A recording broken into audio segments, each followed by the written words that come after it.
We are back with Lauren. This conversation is so dope. It's so good. And I want to switch now to talking to you. We just talked about struggle and your mission, which I keep saying, it is revolutionary to decouple struggle and motherhood, sacrifice and motherhood, and how you have built a community. You said you could not have done that. You could not find the joy in motherhood without community, without your own priorities and your own needs, without digging for the joy. And so I want to know, where did that come from for you to start on the journey to finding that? How did you start to build those pieces that make motherhood happy and joyful?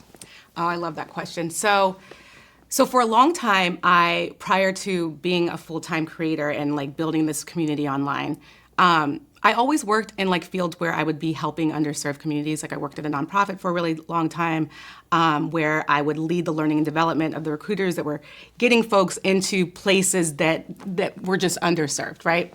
And so the mission, every job I've had, every career I've had up until this point has always been mission-driven and community-based.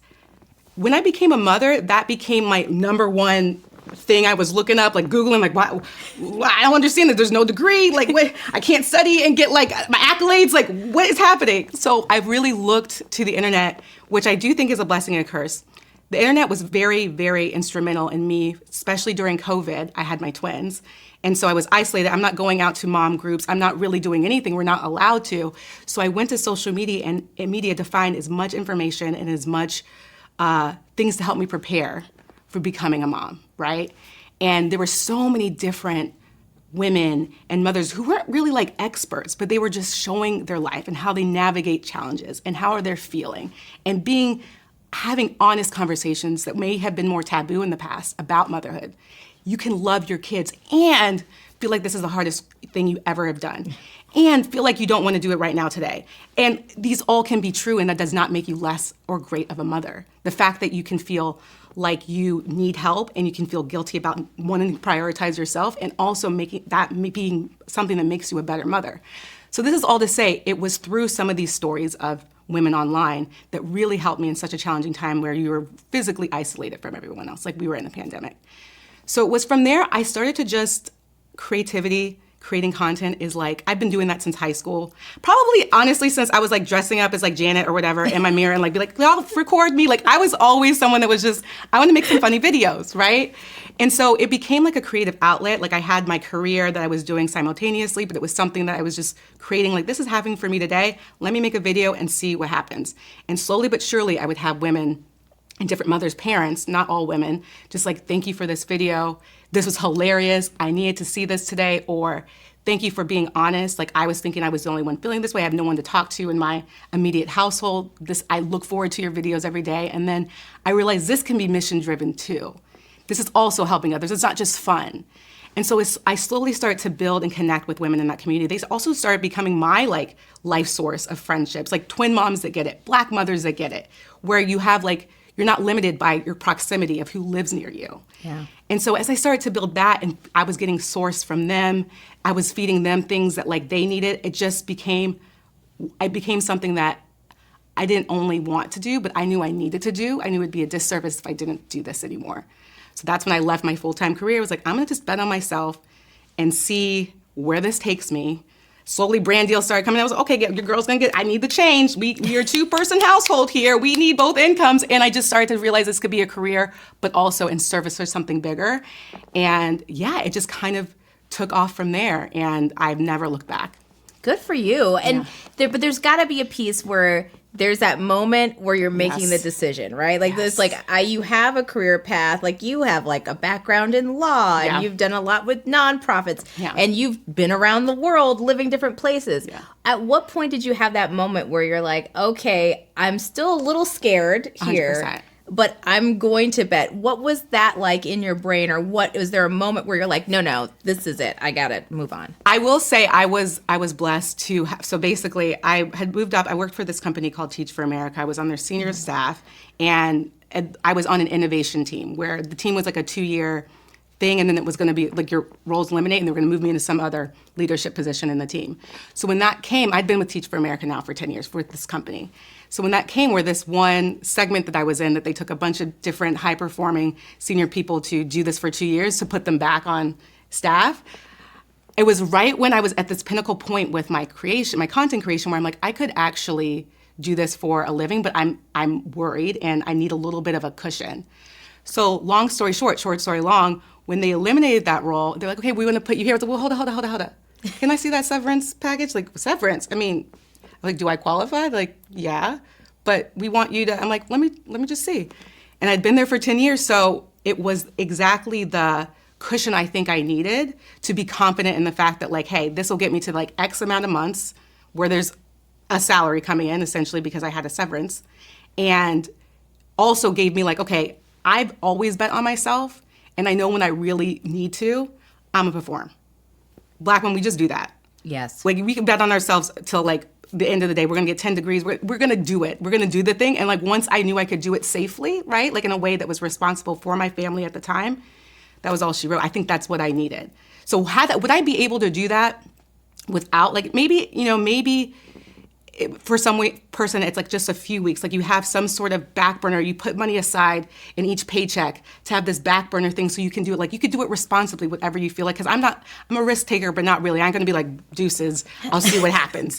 So for me, that was like kind of the logistical input that I needed. And then also knowing like my track record, like I'm going to do a good job.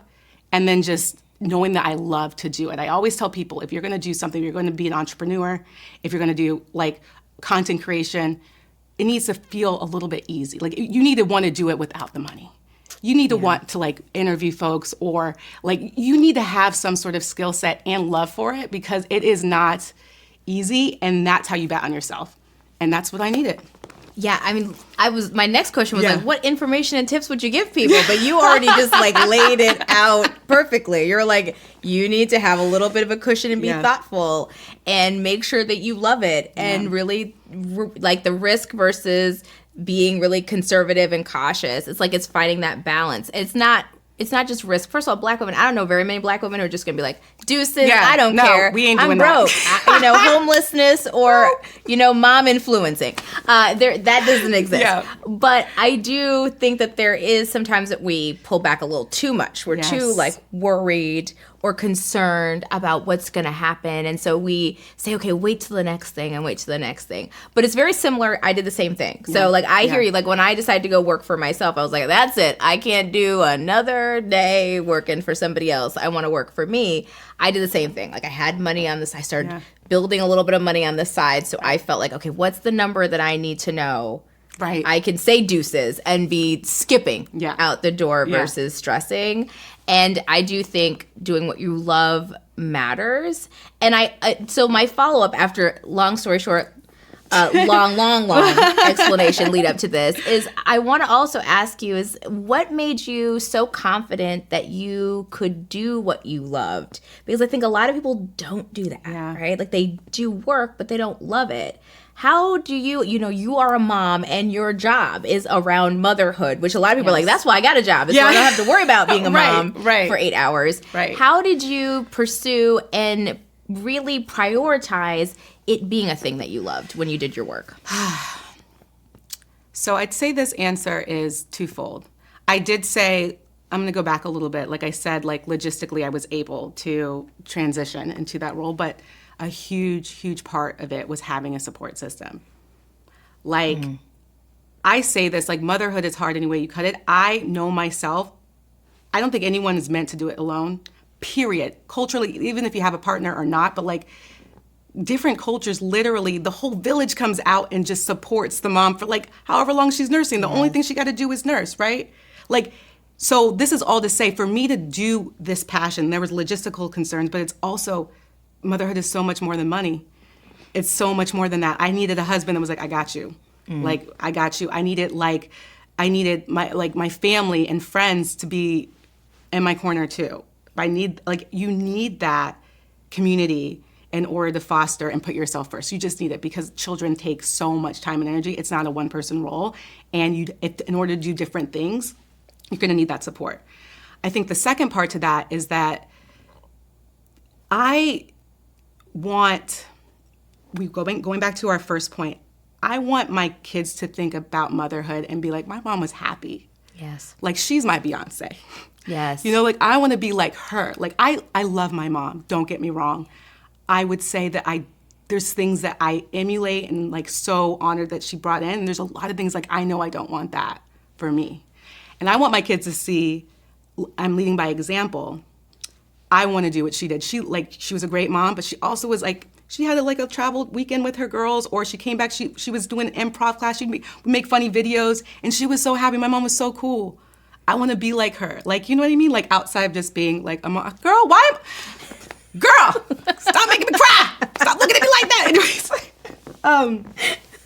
so that's my driving force, especially for my daughters. And I haven't shared this widely that much, but I do a lot of work in, like, spiritual healing, energy, astrology, and I've seen many seers and guides, and they've all told me, like, your soul contract, but even before I had my twin girls, is to heal the mother-daughter relationship from generations prior. And I was like, what? I mean, and it's interesting. I have a great relationship with my mom. It's different. I think that she was always looking for, like, we have to try, we have to struggle, you're a Black woman, you have to do, you know, it's like all about your validation is external. Yes. Making sure you have the impressive in front of the important, because sometimes that's just what we have to do to be seen. Yeah. And I see that and I know where it came from, but at the same time, like, I want something different for my girls. I want to feel, like, close and, like, regardless of what you do, I'm gonna love you. And I want that, like, I ain't your best friend, like, I'm your mom, but, like, we you know, we're close like that. So I say this all, that it really is important for me to be an example of, like, I want to be like you when I grow up as a woman, as a mother. I might want to be a mother or not, but, like, I know that I have an example of who to be as a woman and a mother, and those things don't necessarily have to be in conflict, because you can be you and you can be a great mom. Yeah, that's so beautiful, first of all. And I agree. I think that's part of, even though I'm not a mother, that's part of what this podcast is about to me. It is rewriting that narrative for women about visibility, about struggle, that being a Black woman equals struggle, and motherhood, and all the things that comes along with it. It's so important that we rewrite it. Yeah. And more importantly, the other lesson that you're teaching your kids that I want everybody to learn, and especially people coming up, is that when you start with joy, everything else comes into play. And that's what we got wrong. And there's a lot of reasons why we got it wrong and our moms got it wrong. Look at the history of Blackness across the world. What we are taught is nothing but trauma and pain and more trauma and overcoming. And, oh, yay, we got 50 cents. And then 50 cents got taken away from us. It's a legacy of struggle. But we internalize that. It's like it's a lie. That it's actually when you start from a place of joy, everything else comes to you. Money comes to you. Good people and good community comes to you. And that's what I think you are rewriting, that your children are so blessed to see, is that my mom is joyful. And that is the number one thing your kids should take away. Is that my mom has joy, because that's something I can have.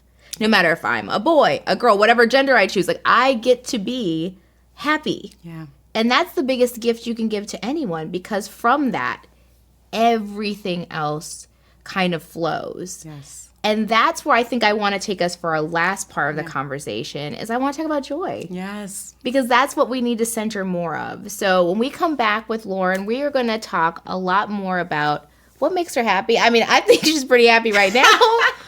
Even though I'm crying like every 3 seconds, I'm crying and laughing. Despite the tears. Miss Lauren Beyonce, Berty, is really joyful. And I want to come back and we're going to discuss that. We're going to talk about how she centers joy, what brings joy in her life, and how she protects it.